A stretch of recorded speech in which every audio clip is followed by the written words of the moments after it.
मुंबई की सड़कों पर इन दिनों ट्रैफिक नियम के साथ साथ मराठी भाषा की भी चर्चाएं होने लगी हैं। महाराष्ट्र परिवहन विभाग ने ऑटो और टैक्सी ड्राइवरों के लिए मराठी भाषा की जांच का अभियान शुरू कर दिया है।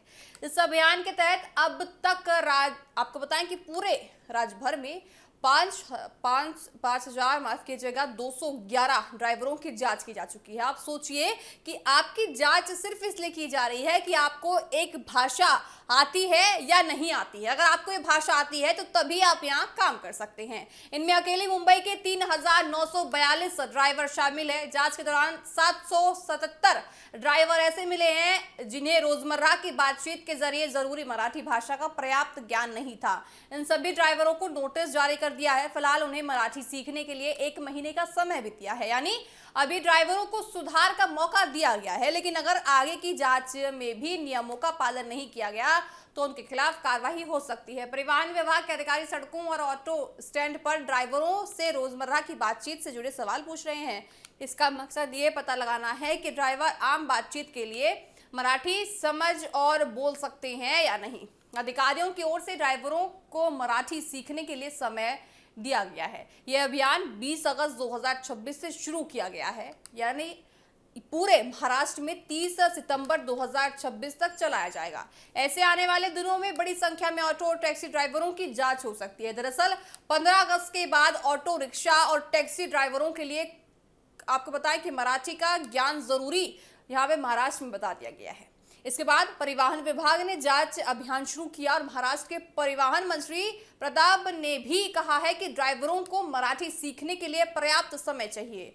हालांकि तय समय के बाद भी अगर कोई ड्राइवर नियम का पालन नहीं करता है तो उसके खिलाफ कार्रवाई की जा सकती है। बताया जा रहा है कि नियमों का पालन नहीं करने पर आगे चलकर लाइसेंस निलंबित करने का रद्द करने जैसी नौबत भी आ सकती है। हालांकि फिलहाल जिन ड्राइवरों को नोटिस दिया गया है उन्हें 1 महीने का समय दिया है। मुंबई में शुरू हुआ यह अभियान अब चर्चा का विषय बन गया है। एक तरफ सरकार का कहना है कि ड्राइवरों के लिए स्थानीय भाषा का सामान्य ज्ञान जरूरी है ताकि ये यात्रियों से आसानी से बात कर सके। वहीं दूसरी तरफ इतने बड़े स्तर पर भाषा की जांच को लेकर भी सवाल उठ रहे हैं। परिवहन विभाग का अभियान जारी है और 30 सितंबर तक लगातार जांच की जाएगी। अब देखना ये होगा कि आने वाले दिनों में कितने और ड्राइवर इस जांच के दायरे में आते हैं और कितने ड्राइवरों पर भाषा की गाज गिरती है। मुंबई की सड़कों पर फिलहाल ट्रैफिक के साथ साथ भाषा का ये टेस्ट भी सुर्खियों में बना हुआ है और देखने वाली बात ये होगी कि कितने ड्राइवरों को भाषा यानी कि मराठी भाषा आती है और नहीं आती है। ऐसे में ये सवाल भी दरअसल उठ रहे हैं। विपक्ष सरकार से सवाल पूछ रहा है कि अगर किसी को मराठी भाषा नहीं आती तो क्या वो मुंबई में जाकर 2 रोटी नहीं कमा सकता?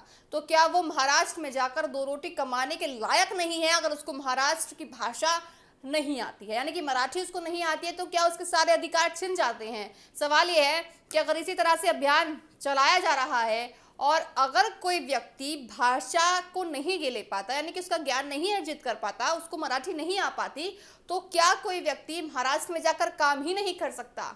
ऐसे तो महाराष्ट्र की अर्थव्यवस्था भी डगमगाती हुई नजर आएगी आने वाले समय में। इसीलिए सवाल उठ रहा है और देखने वाली बात ये होगी कि आने वाले दिनों में जो ये जारी अभियान चला दिया है सरकार ने, ये अभियान और कौन सी नई नई दिशाओं में जाता हुआ नजर आता है। मराठी नहीं आती है तो नोटिस तो आपको मिल रहा है, लेकिन उस नोटिस के अंदर जो आपको 1 महीने का समय सरकार दे रही है मराठी सीखने के लिए, उस 1 महीने के अंदर आपको अगर भाषा आती है तो सही, अगर नहीं आती है तो सवाल ये है कि क्या उनको महाराष्ट्र से निकाल दिया जाएगा।